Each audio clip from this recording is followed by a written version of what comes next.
Hi friends, welcome to Jaya's garden. இன்றைக்கி ஒரு recipe video தாங்க. அதுவும் காரசாரமாக அட்டகாசமான ஒரு வீடியோ.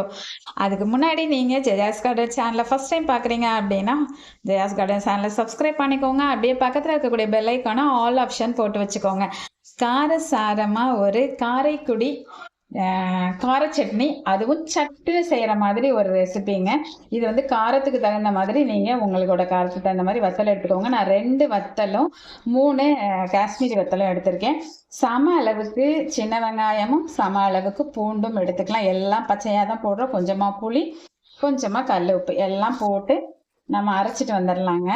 அரைக்கும் போது வந்து ரொம்ப மையாலாம் அரைக்க வேண்டாம், நைஸாக அரைக்காமல் கொரகொரப்பாக அரைச்சிட்டு வந்துடலாங்க.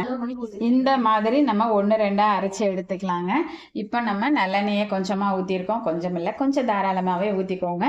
எண்ணெய் காஞ்ச உடனே கடுகும் நல்ல கை நிறைய கருவேப்பிலையும் போட்டுக்கோங்க.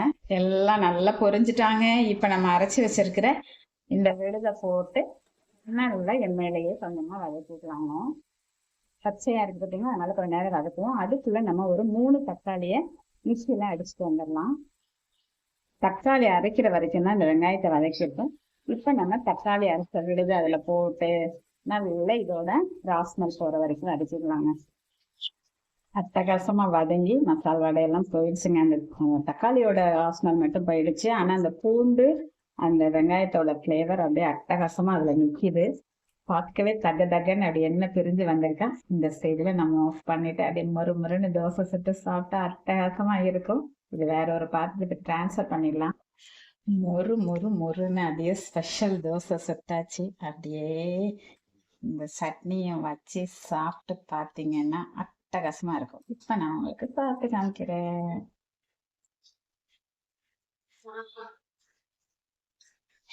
செம்மையாக இருக்குதுங்க, அட்டகாசமாக இருக்குதுங்க, செமையாக இருக்குது. வார்த்தையே வரலை அப்படின்னு தான் சொல்லணும். அந்த அளவுக்கு சுவைங்க. கண்டிப்பாக மொறுன்னு செம்ம டேஸ்ட்டுங்க.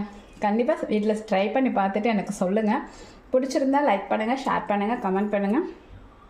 மறக்காமல் சப்ஸ்கிரைப் பண்ணி சப்போர்ட் பண்ணுங்கள். Okay, bye friends. நான் சாப்பிட போகிறேன்.